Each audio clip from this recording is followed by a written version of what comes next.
2026 எலெக்ஷன்ஸில் யாருமே எதிர்பார்க்காம விஜய் சார் பயங்கரமாக ஜெயிச்சிட்டார்.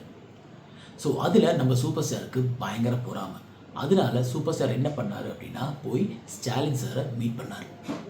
நான் பயப்படுறது ரெண்டே ஆளுங்களுக்கு தான், ஒன்று கடவுள், இன்னொன்று நல்லவங்க.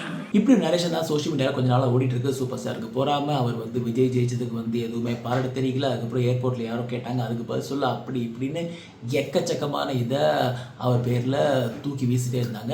எப்போவுமே இது நடக்கும்.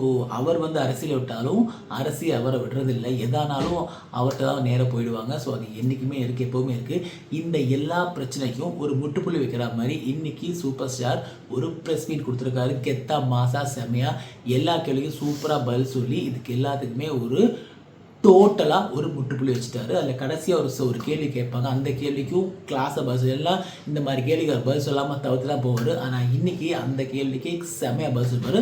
அது நான் கடைசியாக வரேன். இப்போ ஜஸ்ட் அவர் கிளீன்ஸ் மட்டும் நம்ம பார்க்கலாம்.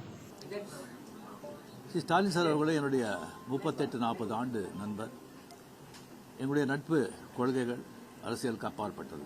ஸ்டாலின் அவர்கள் அந்த குளத்தூரில் தோற்றது எனக்கு கொஞ்சம் சங்கடமாக இருந்தது. அதுக்காக ஒரு நண்பனுங்கிற முறையில், நட்பு முறையில் அவர் போய் நான் பார்த்தேன். அதுக்கு நான் இந்த விஜய் சிஎம் ஆகக்கூடாது, போர் வரக்கூடாது, அதை தடுக்கிறதுக்கு ரஜினி அங்கே போயிருக்காங்க. வேறு ஏதோ 2 பெரிய பார்ட்டியை சேர்க்கணும்னு சொல்லி பேசுகிறாங்க அப்படின்னு சொல்லி விமர்சனங்கள் வெளியே வருது. அந்த சூழ்நிலையில் நான் அதெல்லாம் பேச முடியுமா? அப்படி பேசுகிற ஒரு தரங்கெட்ட ஆள் ரஜினிகாந்த் இல்லை. ஜெயிச்ச உடனே எக்ஸ் தளத்தில் என்னுடைய வாழ்த்துக்களை நான் அவருக்கு பதிவிட்டேன்.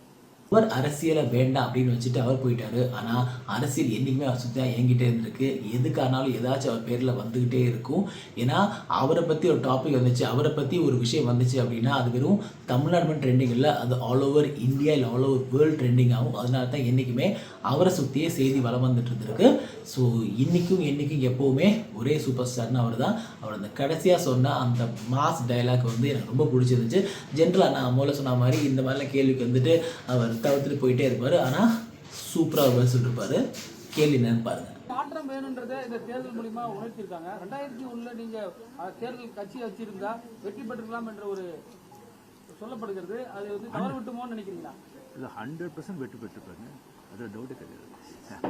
ஸோ நடந்த எல்லா சர்ச்சைக்கும் அவர் முற்றுப்புள்ளி வச்சுட்டாரு. இதுக்கப்புறம் நம்ம ஜெயிலர் 2 அப்டேட்டுக்காக வெயிட் பண்ணலாம். ஸோ படம் கூடிய சீக்கிரம் வரும் அப்படின்னு நினைக்கிறேன். அந்த கேள்வி யாராச்சும் கேட்டிருந்தா கேட்டால் நல்லா இருக்கும். பட் யாரும் கேட்கல.